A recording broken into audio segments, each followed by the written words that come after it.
Hi, do you want to learn to manage your daily and day-to-day distress? This could be disturbing thoughts, body sensations, roller coaster emotions. If you do, let me try to guide and teach you to take a different perspective on these uncomfortable things that happen under our skin. In the last episodes, I've been explaining how, let's say if we have an argument with somebody that's important to us, and so we have this anxiety that builds up inside us, we might automatically have this urge to smoke a cigarette if we're a smoker. Some other people might have this urge to storm out the room, or an urge to grab open that fridge, take out a piece of cake, or head for the cupboard and take a chocolate bar, or any of these kind of things.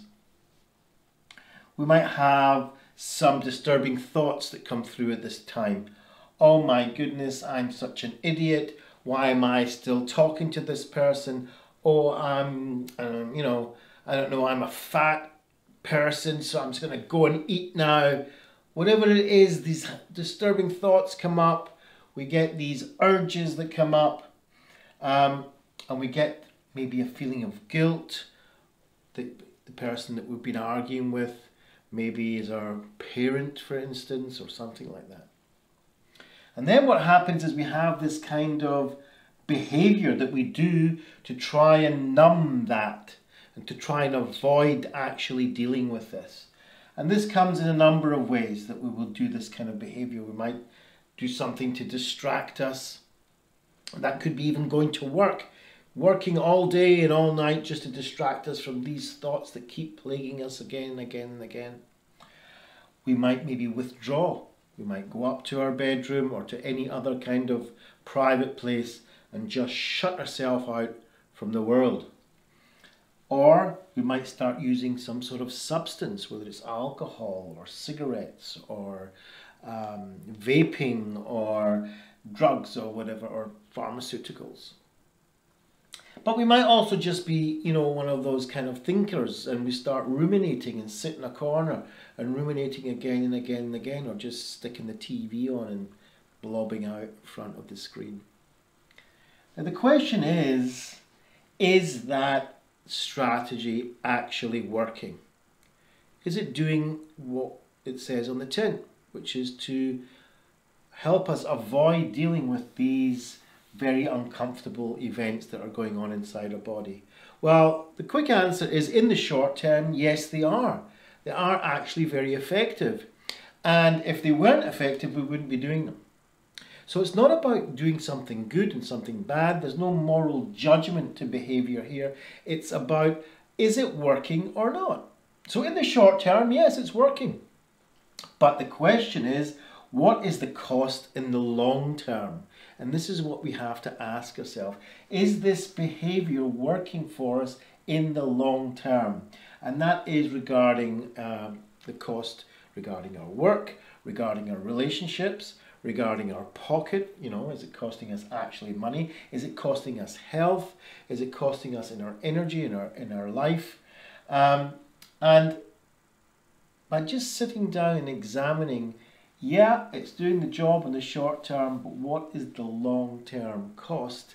And is this something that is worthwhile for me to pursue? If the answer is yes, then no judgment.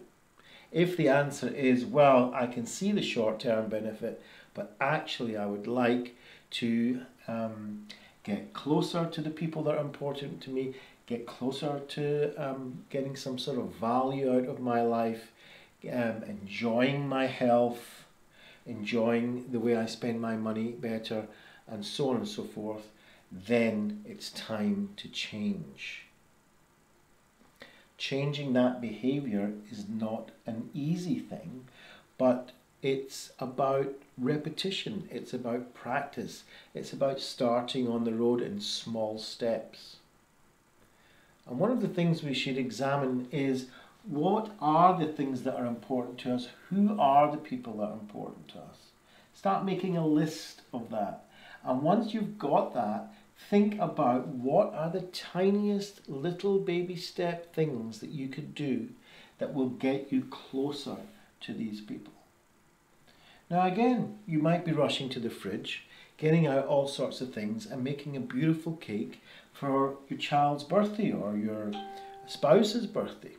That's fine. On this side, the cake was to distract us from these inner pains.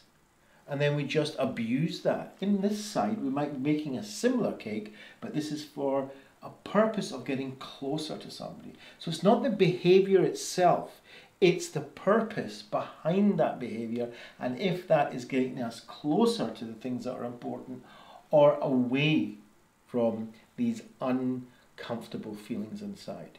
And therefore we are abusing maybe the behavior that we're doing. So that's the first thing. Make a list of the people that are important to you, the things that are important to you, and a short list until next episode of what are the kind of behaviors positively that you could do to get closer to them.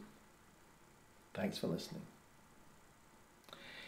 If you're interested in joining me in this journey of prevention, of mental fitness, of psychological flexibility, learning skills and directions on how to improve the quality of your life, then please share, like, tag, comment, whatever it takes to share this message with others that are important to you. Thanks for listening.